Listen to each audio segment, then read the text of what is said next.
ఆది నుండి తన పరిశుద్ధ ప్రవక్తల నోట పలికించాడు. అంతమంది ప్రవక్తల నోట సత్యదేవుడు పలికించిన సత్య ప్రవచనం వ్యర్థం కావడానికి వీలు లేదు. తప్పకుండా అన్నిటికీ కుదురుబాటు కాలాలు వస్తాయి. అన్నిటికీ కుదురుబాటు కాలాలు అనేది రావడం అంటూ జరిగితే ఒక్కొక్కడు ఒక్కో రకమైన బాప్తిస్మం ఇవ్వడు. అన్నిటికీ కుదురుబాటు జరిగితే ఒక్కొక్కడు ఒక్కో సిద్ధాంతం చెప్పుకోడు. అందరూ ఒకే సిద్ధాంతంలోకి వస్తారు, ఒకే బోధలో ఉంటారు. యూదాపత్రిక 3వ వచనాన్ని నమ్మినటువంటి సంఘం ఓఫీర్ మినిస్ట్రీస్, పరిశుద్ధులకు ఒక్కసారే అప్పగించబడిన బోధ కొరకు మీరు పోరాడండి అని దేవుడు చెప్పినటువంటి ఆదేశము సందేశమును తలదాల్చినటువంటి సంఘం ఓఫీర్ మినిస్ట్రీస్.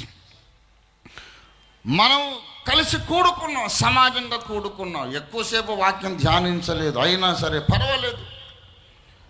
మనం కూడుకోవడం ద్వారా సమాజిస్తోంది. క్రైస్తవ జీవితం అంటే పాపక్షమాపణ పొంది ఉండడం మాత్రమే కాదు, ఆదివారం ఆరాధనకు వెళ్ళడం మాత్రమే కాదు, ప్రభురాత్రి భోజనంలో పాలు పొందడం ఒక్కటి మాత్రమే కాదు. క్రైస్తవ జీవితం అనగా మధ్యలో పుట్టుకొచ్చిన మానవ కల్పిత బోధలన్నిటినీ పెకలించి వేసి మొదటి శతాబ్దములో పరిశుద్ధులకు దేవుడు ఒక్కసారి అప్పగించిన ఆ బోధను మళ్ళీ నిలబెట్టడానికి పోరాడడమే అసలు సిసలైన క్రైస్తవ జీవితం అని నమ్మినది ఓఫీర్ మినిస్ట్రీస్. దేవుని స్తోత్రం కలుగును గాక. The people are watching, there so many people are believing in this ideology. మనం ఒక ఆలోచన విధానానికి ప్రతీకలు కానీ యేసు రావడానికి వీలు లేదని నమ్మే సంఘంలో ఇది అని జనం చెప్పుకుంటారు. వెటకారంగా అయితే కానీగాక పర్వాలేదు. వాడు మనల్ని కాదు బైబిల్ని వెటకారం చేస్తున్నాడు భ్రష్టుడు. కానీ అడ్రస్ అయితే సరిగ్గానే కనిపెట్టేశాడు. ఓఫీర్ మినిస్ట్రీస్ అంటే ఎఫెసీ 4:13, యూదాపత్రిక 3వ వచనం, అపొస్తలుల కార్యాలు 3:21, నమ్మిన సంఘం ఓఫీర్ మినిస్ట్రీస్. దేవునికి స్తోత్రం కలుగును గాక.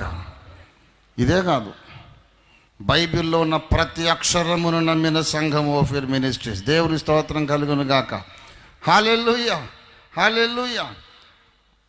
ఆది కాండములోని మొదటి అధ్యాయం మొదటి అక్షరం, హల్లెలూయా, హల్లెలూయా. ఆది కాండములోని మొదటి అధ్యాయం మొదటి అక్షరం మొదలుకొని చివరి గ్రంథమైన ప్రకటన గ్రంథం చివరి అధ్యాయం చివరి అక్షరం దాకా ప్రతి అక్షరము నా కొరకు దేవుడు పంపించిన సందేశం అని నమ్మినటువంటి సంఘం Ophir ministries. We believe every word in the Bible. ప్రభునందు ప్రియులారా, చర్చెస్ 100% అపొస్తలుడైన పౌలు చెప్పిన బోధ ఈనాడు భూమి మీద ఎక్కడున్నదంటే దానికి చిరునామా ఓఫీర్ మినిస్ట్రీస్. దేవుని స్తోత్రం కలుగును గాక. ఒక్కొక్క సంఘం ఒక్కొక్క బోధకు చిరునామా, కానీ ఓఫీర్ మినిస్ట్రీస్ మాత్రం పౌలు బోధకు చిరునామా. దేవునికి స్తోత్రం కలుగును గాక. పౌలు బోధ ఎక్కడుందంటే మా దగ్గర ఉంది. ఎవరైనా చెప్పారనుకో, అడిగారనుకోండి, ఏంటి మీరు చెప్పింది పౌలు చెప్పిన బోధ కాదు కదా, ఫలానా విషయంలో పౌలు బోధకు మీ బోధకు తేడా ఉంది కదా అని ఎవరైనా చెబితే చెప్పండి అన్నా, ఏ విషయంలో మేము తప్పిపోయామో వాక్యాధారం చూపండి, మేము దిద్దుకుంటాము. పౌలు బోధకు చిరునామాగా ఉండాలని మా ఆశ, పౌలు బోధకు చిరునామాగా ఉండాలనేది ఉన్నామనేది మా నమ్మకం. పౌలు బోధకు చిరునామాగానే నిలిచి రాకలో ఎత్తబడాలనేది మా నమ్మకం, మా ఆశ. ఏదో ఒక విషయంలో మేము తప్పు చేసామంటున్నారు కదా, మీరు చెప్పండి అన్నయ్య గారు, మేము దిద్దుకుంటాం అనే సౌజన్యము కలిగిన సంఘం ఓఫీర్ మినిస్ట్రీస్. అగాపే సంపూర్ణ సువార్త సంఘం. చెప్పండి అన్నా ఏ విషయంలో మేము తప్పు చేసాము, చెప్పండి అన్నా ఏ విషయంలో మేము తప్పు చేసాము అని 37 సంవత్సరాల బట్టి అడుగుతున్నా సరే రావడానికి ఎవడు తెగించలేనంతగా పౌలు బోధకు అతి దగ్గరగా ఉన్నది అగాపే సంపూర్ణ సువార్త సంఘము ఓఫిర్ మినిస్ట్రీస్. దేవుని స్తోత్రం కలుగును గాక. వై నోబడి కమ్స్ నుండి ఎక్కడ తప్పిపోయామో చెప్పడానికి ఒక్కడు కూడా ఎందుకు రాడు?